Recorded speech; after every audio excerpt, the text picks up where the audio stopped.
Hello and good afternoon all of you. Today we are going to learn subject science class 6। Okay, chapter आपका 14 है water. चलिए देखते हैं। Some questions में come to your mind in the this context. Why do wet clothes dry faster in the sun than in the shade? Why do we spread them out on a cloth line? This is because the water in the cloth slowly evaporates. Wet cloths dry faster in the sun than in the shed because it is warmer in the shed.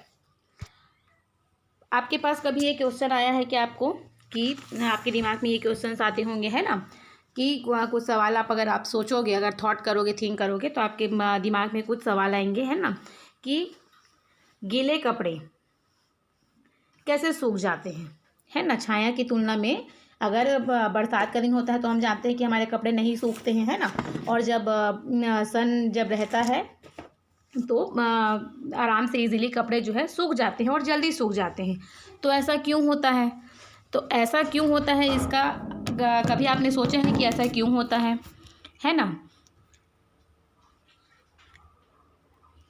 ये कपड़े में पानी के कारण धीरे धीरे गीले कपड़ों को छाया की तुलना में सूरज में तेज़ी से सुखा देता है। ठीक है, कपड़े में जो पानी होता है वो क्या होता है, वाष्प बनकर उड़ने लगता है और जो है सूर्य के प्रकाश में, है ना, जब सन होता है तो क्या होता है, वो कपड़े जो है धीरे धीरे जल्दी से सूख जाते हैं, है ना। क्योंकि ये धूप में क्या होता है, कपड़ा गर्म होता है तो क्या होता है, वो वाष्प बन के उसमें की पानी जो है, उसमें का पानी जो है क्या होता है, ऊपर जाता है, उड़ते जाता है ना। इसलिए कपड़े जो है क्या होते हैं, सूर्य के प्रकाश में सूख जाते हैं जब सन रहता है तो।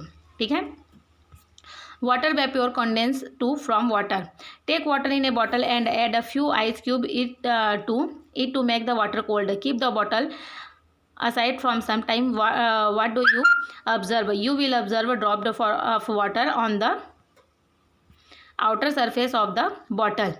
This drop combine to form bigger drops that trickle down and collect at the bottom of the bottle. जब आप है ना एक बॉटल में पानी भरते हो और उसमें आप कुछ आइस की क्यूब डालते हो, है ना, तो क्या होते हैं, जब वो आइस की क्यूब जब आप डालते हो तो कुछ समय के लिए जब आप रखते हो तो देखते हो कि वो बॉटल के पानी में, है ना, आप क्या ऑब्जर्व करते हो कि वो जो है बॉटल के पानी में वो घुल जाती है ना। और क्या होता है, छोटी छोटी उसमें बूंद आ जाती है बोतल के बाहर पे, है ना। जैसे हम फ्रिज में भी जब बॉटल रखते हैं और जब वो बॉटल की पानी ठंडी हो जाती है ना, बहुत ज़्यादा कोल्ड हो जाती है, जब हम उसको फिर बाहर रखते हैं फ्रिज से निकाल के, तो फ्रिज से जब हम निकाल के रखते हैं तो आप देखोगे कुछ समय बाद में कि उसमें थोड़ी थोड़ी छोटी छोटी बूंदें आ जाती है ना। देखो जैसे यहाँ पे एक पिक में दिखाया गया है कि इस तरीके से बूंदें आ जाती है, और ये आपका प्रैक्टिकल आप घर पे भी देख सकते हो कि इस तरीके की बूंदें आ जाती हैं। ठीक है, बोतल के नीचे क्या हो जाती हैं, ऐसी बूंदें इकट्ठा हो जाती है, बहुत सारे ड्रॉप्स जो है इकट्ठे हो जाती हैं।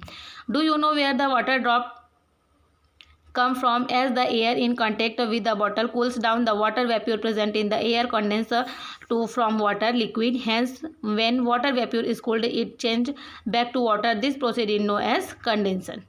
ठीक है, जब पानी की बूंदें बोतल के संपर्क में आती है तो क्या हो जाता है, हवा जो है ठंडी चलती रहती है ना, हवा में मौजूद वाष्प पानी बनाने के लिए जो है क्या होता है, वो संघनित होता है, एकत्रित होता है। इसलिए जब जल वाष्प को ठंडा किया जाता है ना, तो वो पानी में क्या हो जाता है, वापस बदल जाता है। इसको हम क्या बोलते हैं, कंडेंसेशन। ये एक प्रोसेस चलता है। ठीक है, इसको हम इस प्रोसेस के नाम से जानते हैं। वाटर साइकिल कैसे चलते हैं? There is an almost fix quantity of water on the earth. ठीक है, एक फिक्स क्वांटिटी में हमारी पृथ्वी में क्या है, वाटर है। It how we are keeps changing its state and location in a cycle pattern. The cycle pattern in which wet water keeps moving from the water bodies such as river, lakes, ponds, seas and oceans to the atmosphere as water vapor, from the atmosphere to the land as rain, snow or hail, and from land to the surface of water bodies is known as the water cycle. Okay, क्या होता है, पृथ्वी पर आपको पता है कि ये तो निश्चित मात्रा में है पानी, है ना, एक फिक्स्ड क्वांटिटी में है आपके पास जो है पानी है, और ये चक्री पैटर्न में चलता है ना, और अपना जो है स्थान बदलते रहता है। जैसे पानी जो है किस में रहता है, नदियाँ, झीलों, जैसे जल निकाय में चलता रहता है ना। तालाब, समुद्र, महासागर वायुमंडल से जल वाष्प के रूप में क्या होता है, उड़ता है और फिर क्या होती है, बारिश होती है ना। इस तरीके से फिर वो जल नीचे आ जाता है। यहाँ पे देखिए आपका वाटर साइकिल चल रहा है। ये जो है आपका नदी, तालाब, झील, झरना जहाँ कहीं भी होता है वहाँ पे एक इवेपोरेशंस होते हैं, माने पानी जो है वाष्प बनकर सूर्य के प्रकाश में, है ना। यहाँ गर्मी बहुत ज़्यादा होती है, जब गर्मी बहुत ज़्यादा होती है तो सूर्य के प्रकाश में पानी जो है वाष्प बनकर उड़ता है। फिर वो क्या बनता है, कंडेंसेशन मीन्स बादल बन जाते हैं, ठीक है। फिर वो इस स्थिति में आ जाती है और फिर उसके बाद वो बारिश करती है और फिर वो बारिश का पानी कहाँ आ जाता है, फिर यहाँ पे घूम फिर के वो यहाँ पे नदी, पोखरों, तालाबों ये सब में आ जाता है, ठीक है। झील, महासागर जो भी है उसमें सब में आ जाता है, ठीक है। The water in seas, river, lakes, ponds and stream evaporates because of the heat of the sun. Plants also give out large amount of water from their leaves during transpiration.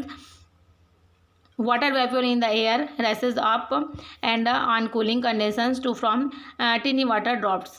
This water drops collect together to from clouds. As the clouds get cooled further, the water drops become bigger. Then they become too heavy. They fall down to surface the earth. Next page है आपका as this is called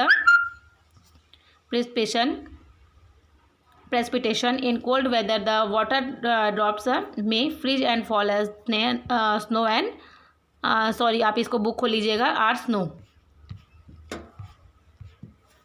same है कि छोटी बूंदें यहाँ से वाष्प बन के उड़ती हैं, है ना। फिर छोटी छोटी बूंदें में इकट्ठी होती हैं, फिर छोटी बूंदें जो हैं बड़ी बूंद बनकर इस तरीके से वो इकट्ठी हो जाती हैं और फिर वो जो है बारिश के रूप में गिरकर वो फिर से नदी, पोखरों में पहुँच जाती है, ठीक है। इसमें भी इस पैराग्राफ में आपको यही चीज़ बताया गया है, ठीक है, इस पैराग्राफ में।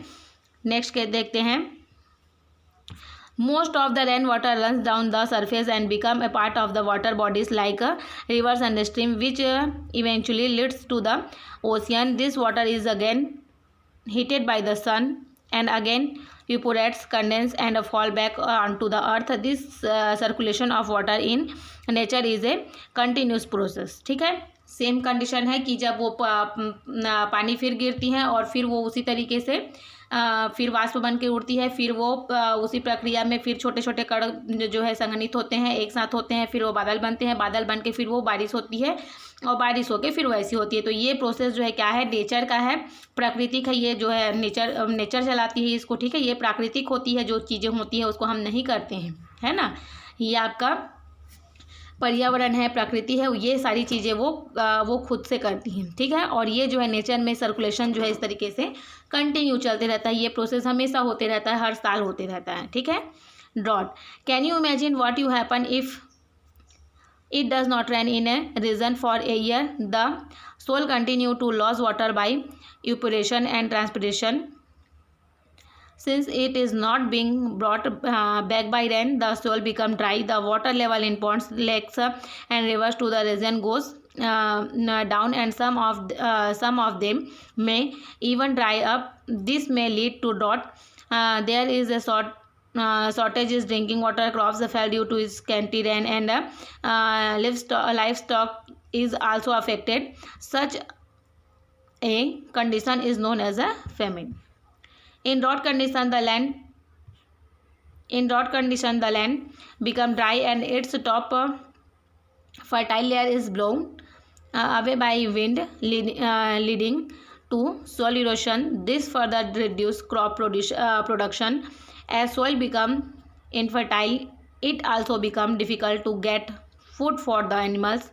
The aquatic life is also badly affected. जब सूखा पड़ता है ना, आप क्या कल्पना करते हो, जब अगर एक साल अगर बारिश नहीं होती है, ठीक है, आप कल्पना करके देखो, इमेजिन करो आप कि क्या होगा अगर एक साल के लिए बारिश नहीं होती है। तो क्या होता है, मिट्टी जो है सूखी हो जाती है। वाष्पोत्सर्जन के लिए इट मीन्स पानी झील में बहे रहेगी तभी वो वाष्प बनेगी और ऊपर जाएगी। जब पानी नहीं रहेगा तो ऊपर कौन सी चीज़ जाएगी, है ना। तो बारिश उसके बिना नहीं लाया जा सकता है जब तक वो नहीं होगा। और क्या होगा, तालाब जो रहता है, नदी झरना जो भी रहता है, उसमें क्या हो जाएगा, जल का स्तर जो है क्या है, वाटर लेवल जो है वो नीचे हो जाएगा, है ना उसमें, क्योंकि पानी गिरेगा नहीं तो सब सूखा पड़ जाएगा। और कई तो सूखे भी हो जाएंगे, है ना। और सूखे, जब सूखा हो जाएगा सब चीज़ तो क्या हो जाएगा, पानी का कमी हो जाएगा, और फसल जो है वो भी नहीं हो पाएगी। पशु भी जो खाते पीते हैं ये सब भी क्या हो जाएगा, प्रभावित हो जाएगा, क्योंकि अगर पानी नहीं रहेगा धरती में तो फिर पेड़ पौधे छोटे छोटे जो वो उगते हैं वो नहीं उगेंगे, और जब वो नहीं उगेंगे तो फिर पशु पक्षी किसको खाएंगे, है ना। क्योंकि आप देखते हो गाय भैंस इधर उधर चरते रहता है तो वो क्या खाता है, जो गाय कहीं पे घास वास ये सब उगा रहता है उसे सबको खाता है वो, तो उससे क्या होगा, वो पशु भी प्रभावित होगा, है ना। ऐसी स्थिति को क्या बोला जाता है, अकाल बोला जाता है, ठीक है। और एक सूखे की स्थिति में क्या होता है, जब अकाल होता है तो भूमि सूखी हो जाती है, उपजाऊ परत हवा से उड़ा दी जाती है, मिट्टी के कटाव के लिए कुछ भी नहीं रहता है ना, कुछ भी नहीं रहता है, फसल उत्पादन को ये कम कर देती है, जानवरों के लिए बड़ा मुश्किल हो जाता है, और हमारा जो लाइफ है ना, हमारा भी लाइफ जो है बहुत ज़्यादा इफ़ेक्ट होता है, लोगों का भी लाइफ जो है बहुत ज़्यादा इफ़ेक्ट होता है। Floods. Too much rain is also unfavorable.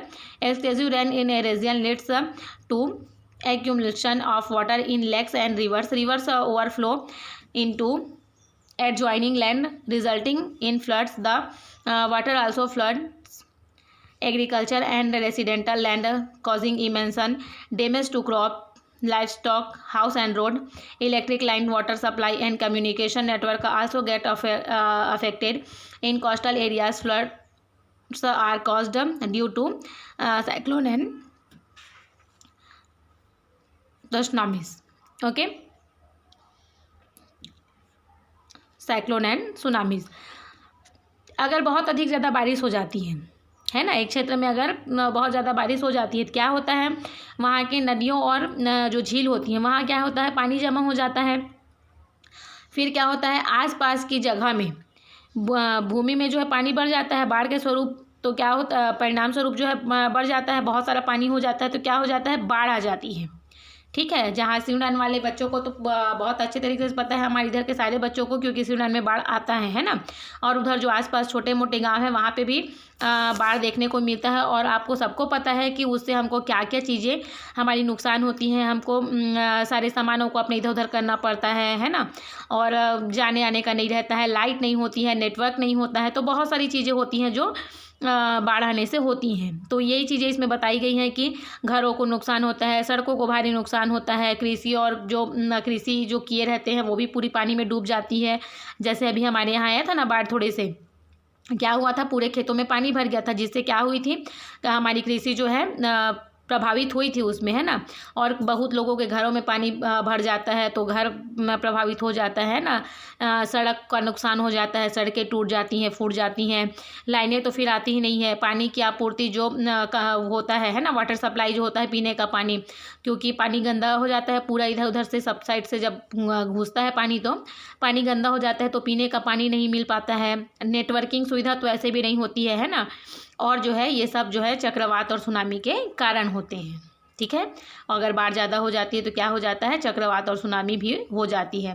Cyclones, a cyclone is a violent storm with very strong winds with move in a circle if is often accompanied by high tide waves. ये है cyclone, देखो जो गोल गोल हवा घूम रही है, तो किसको बोला जाता है, एक वेरी स्ट्रॉन्ग हवा, है ना, बहुत ज़्यादा स्ट्रॉन्ग हवा जो है बहुत वायलेंस होके सर्कल के रूप में मूव करती रहती है, घूमते रहती है ना। हवा बहुत एक हिंसक तूफान की तरह होती है, सर्कल में घूमते रहती है, और अक्सर जो है उच्च ज्वारी तरंगों के साथ ये होता है, हाई टाइड वेव्स के साथ, ओके, हाई टाइडल वेव्स के साथ होता है। इसको हम क्या बोलते हैं, साइक्लोन बोलते हैं। वाटर पोल्यूशन, अब वाटर पोल्यूशन कैसे होता है, water pollution occurs when water bodies and adversely affected due to the addition of large amount of unwanted materials into them. Water pollution affect drinking water, rivers, lakes and ocean all over the world. Fertilizers and pesticides get washed off by rain into water bodies, causing further pollution. Thus pollution further reduce the clean water available to us. Swag generated by house includes material flushed and from our bathrooms and waste water from bathing, wasting and other household activities also cause water pollution. Water pollution किससे किससे होता है? आप सबको पता है water pollution है ना कि किससे होता है. प्रदूषण तब होता है जब पानी निकायों को अवांछित सामग्रियों की बड़ी मात्रा के अलावा प्रतिकूल रूप से विकृत पाया जाता है. इट मीन्स जब आप लार्ज मात्रा में वो अनवांटेड चीज़ें मटेरियल्स जब डालते हो, है ना, तो पानी जो है पॉल्यूशन हो जाता है, पानी पॉल्यूट हो जाता है. जल प्रदूषण दुनिया भर में क्या होता है, पीने के पानी को नदियों, झीलों, महासागरों सबको प्रभावित करता है ना. सब उससे इफेक्ट होते हैं. कीटनाशक पानी में बारिश में धोया जाता है ना, कीटनाशक जो दवाइयाँ होती हैं उसको बारिश में धोया जाता है. बॉडीज़ होती हैं हमारा, उसको धोया जाता है. तो ये सब जो है क्या होती है, पॉल्यूशन हो जाती है. इससे वाटर जो है हमारी, thus pollution further reduce the clean water available to us. ठीक है, और जो है क्लीन वाटर इससे अवेलेबल नहीं हो पाती हैं. Sewage generated by house include materials. और हाउस घर में भी जो बहुत सारे मटेरियल्स होते हैं उसको हम पानी में बहा देते हैं. बाथरूम में हम पानी वेस्ट करते हैं, बात करने में, वॉश करने में, है ना, हाउस होल्ड करने में. तो ये सारी एक्टिविटीज़ के कारण जो है क्या होती हैं, वाटर जो है पॉल्यूशन हो जाती हैं. Conservation of water. The need of water in increasing every day with the rise in pollution in many places in our country. Fresh water sources dry out in summer. This create water shortage. It is very important that we use water carefully and not waste it. Utilize a resource carefully so that we can make it last longer is called conservation. Some ways in which water can be conservation are as follow. Water को हमको क्या करना चाहिए,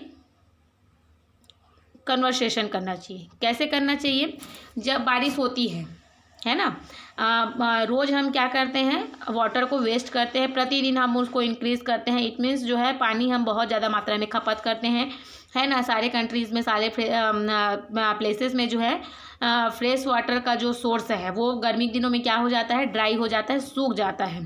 ठीक है, तो हमको क्या करना चाहिए, हमको क्रिएट करना चाहिए वाटर को स्टोरेज करने के लिए. ठीक है, इट इज़ वेरी इंपॉर्टेंट. ये बहुत ज़्यादा इंपॉर्टेंट है कि हम जो है वाटर को केयरफुली यूज़ करें, उसको वेस्ट ना करें. ठीक है, अब हमको इसको रखना है, रिसोर्स केयरफुली हमको वाटर को रखना है. तो हम क्या करेंगे, एक कंजर्वेशन होता है, तो उसको कैसे किया जाता है, उसको कैसे फॉलो करते हैं, उसको हम देखते हैं. Avoid wastage of water and recycle when ever possible. एक तो फर्स्ट चीज़ है कि आप अवॉइड करो वाटर को वेस्ट करने में. ठीक है, वाटर आप बिल्कुल भी वेस्ट ना करो. Close the taps well after use the ensure that there is no leakage. आप हमेशा जो है नल को यूज़ करते हो जब, तो आप उसको क्या करोगे, टैप उसको बंद करोगे. नल जब आप चालू करते हो ना, ओपन करते हो, तो उसको आपको क्लोज भी करना चाहिए यूज़ के जस्ट आफ्टर में. ठीक है, जस्ट बाद में आपको क्या करना चाहिए, यूज़ के बाद में उसको बंद करना चाहिए. और आपको हमेशा ये श्योरिटी होना चाहिए कि वो कहीं से लीकेज ना हो, कोई भी पाइप वाइप. ठीक है, reduce water pollution by treating sewage and factory waste before disposing them. हमेशा रिड्यूस करना चाहिए वाटर को. पोल्यूशन के लिए क्या करना चाहिए, उसको डिस्पोज करना चाहिए, है ना. जो फैक्ट्री में वेस्ट चीज़ें होती हैं उसको हमको पानी में नहीं बहाना चाहिए, हमको उसको अपने से डिस्पोज करना चाहिए. Do not leave the tap running while washing dishes in the kitchen. नल को चालू करके, है ना, हमको डिशेज वॉश नहीं करना चाहिए किचन में, है ना. उससे भी पानी बहुत ज़्यादा वेस्ट होता है. Spread awareness about conversation of water through the media and wall poster. हमको पोस्टर्स लगाने चाहिए मीडिया में. हम सबको ये क्या है, हमको इस पहल करना चाहिए कि हमको पानी को बचाना है. Planting trees and other vegetation as they help in absorption of water by the soil. Water used to wash vegetable and fruit can be used to water flowers and other plants. जो हम water use करते हैं vegetable को और fruits को धोने में, उसको हमको क्या करना चाहिए, फ्लावर और अदर प्लांट्स में डाल देना चाहिए, ना कि हमको उसको फेंकना चाहिए. ठीक है, प्लांट्स को, ट्रीज़ को, अदर वेजिटेबल्स को वाटर देने के लिए हमको ध्यान देना चाहिए कि हमको उसको जितनी मात्रा में ज़रूरत हो बस हमको उतनी मात्रा में देना चाहिए, है ना. हमको उसको छोड़ नहीं देना चाहिए. Control flooding and storage of rain water by building dams. The construction of big dams has their own problems. They destroyed wildlife in large areas also silt gathers in the reservoir over the years and thus the dam become less useful. हमको क्या करना चाहिए, जो गंदगी होती है ना, उसको हमको क्या करना चाहिए, बिल्डिंग में एक सारी बिल्डिंग्स के नीचे एक डैम्स बना के रखनी चाहिए, और जब कोई है ना एक बिग डैम बना लेना चाहिए, और जो जितनी भी गंदगी होती है उसको हमको क्या करना चाहिए, उसमें रिजर्व करना चाहिए। ठीक है, उसी के अंदर हमको डालना चाहिए, इधर उधर नहीं फेंकना चाहिए। ठीक है, और फिर हम उसको फिर से साफ करके उसको हम किसी न किसी यूज़ में ला सकते हैं। Rain water harvesting, one way of increasing the availability of water is to collect rainwater and store in for later use. Collecting rainwater in this way is called rainwater harvesting. The basic ideas behind rainwater harvesting in catch water where is false. The rainwater harvesting can be done is the following two ways: surface run of harvesting and roof top rain water harvesting. ठीक है, ये जो होता है rain water है ना, माने बारिश का जो पानी होता है उसको हमको क्या करना चाहिए, उसको हमको एकत्रित करना चाहिए, स्टोर करके रखना चाहिए, ताकि हम उसको यूज़ कर सकें, है ना। हमको उसको कलेक्ट करना चाहिए। तो कलेक्ट हम कैसे तरीके से कर सकते हैं, हमको टू वेज है उसके कलेक्ट करके रखने के: सरफेस रन ऑफ हार्वेस्टिंग और है आपका roof tap rain water harvesting. ठीक है, सरफेस में आप कैसे कर सकते हो, in urban areas the rain water flowing into road side drain is allowed to flow into deep pit so that it's add to the groundwater. This storage rainwater is treated before use. Do you know why it need to be created? This is become speed. Rainwater may contain bird feces, chemical and other pollutant which need to be removed before use. Urban areas में, ठीक है, शहरी क्षेत्रों में क्या होता है, road side में पानी जो गिरते रहता है ना, तो उसको हमको क्या करना चाहिए, एक स्टोर करने के लिए उसको हमको एक रोड के नीचे पानी उतरेगा, है ना, रोड साइड से ड्रेन होके फ्लो करके बह के वो कहाँ जाएगा, डीप एक गड्ढे में जाएगा। तो उसके लिए हमको क्या करना चाहिए, रोड के साइड में एक गड्ढा कर देना चाहिए, जिसमें यहाँ पे देखिए, यहाँ पे जैसे रोड दिया गया है ना, उसके बीच में गड्ढा दे दिया गया है, उसमें सारे पानी जो है क्या होते हैं, इकट्ठा हो रहे हैं, डीप में अपने जो है फ्लो करते बहते हुए जा रहे हैं और उस गड्ढे में एकत्रित हो रहे हैं, जिसको हम क्या कर सकते हैं, बाद में यूज़ कर सकते हैं। ठीक है, roof tap rain water harvesting, it is the method of collecting rain water from the roof tops of building through pipes into a water tank. This can later be filtering by simple method for future use. Rainwater can also be allowed to flow into percolation tank from where it can seep into the ground and thus improve the groundwater level. ठीक है, जब roof top rain water हम कैसे बचा सकते हैं, जब पानी गिरता है तो हमको यहाँ पे देखिए आपको एक पिक दिखाई गई है, जिसमें से आपको इस तरीके से उसको एकत्रित कर लेना है ना, अलग अलग जगह पे, और उसको हम जो है क्या कर सकते हैं, बाद में हम उसको फ़िल्टर करके, है ना, शुद्ध करके हम उसको इस मेथड से शुद्ध करके हम उसको क्या कर सकते हैं, यूज़ कर सकते हैं बाद में। ठीक है, आई होप आपको ये समझ में आ गया होगा। ये पूरा चैप्टर जो है आपका वाटर के ऊपर था, कि वाटर जो है कैसे कौन कौन सी वाटर होती हैं, है ना, वाटर हमको कहाँ कहाँ से मिलती है। पहला तो है कि वाटर जो है एक नेचुरल सोर्स है ना, वाटर से हम क्या क्या करते हैं, इंपॉर्टेंस क्या क्या है वाटर के, वाटर कहाँ कहाँ से हमको मिलती है ये बताया गया। उसके बाद डिफरेंट स्टेट्स ऑफ वाटर बताया गया कि वो कौन कौन से स्टेज में होती हैं। वाटर जो है वही गैस बन जाती है, वही लिक्विड हो जाती है, वही लिक्विड हो जाती है, वही गैस हो जाती है, और वही जो है आइस क्यूब बन जाती है। सॉलिड, लिक्विड और गैस इसमें कैसे होते हैं ये बताया गया है ना, कैसे कपड़े जल्दी सूखते हैं तो वो कैसे सूखते हैं, वाटर वेपर कैसे होता है। तो इस तरीके से जो है इसमें सारी चीज़ें आपको बताई गई हैं। ठीक है, और पानी को हमको कैसे, वाटर साइकिल कैसे चलता है ये बताया गया है कि वाटर साइकिल किस तरीके से चलता है। और बारिश होती है, बारिश अगर ना हो तो क्या हो जाता है, बारिश अगर ज़्यादा हो तो क्या हो जाता है है ना। और वाटर पॉल्यूशन कैसे होता है, उसको हम कैसे रोक सकते हैं, वाटर पॉल्यूशन को वेस्ट कैसे करने से रोक सकते हैं, वाटर को हम कैसे एकत्रित कर सकते हैं, इस तरीके से इस पार्ट में जो है ये सारी चीज़ें बताई गई हैं। आई होप आपको ये समझ में आ गया होगा। अभी के लिए थैंक यू। आप इसको अपने घर पे एक बार रिवाइज करिएगा। Okay, bye.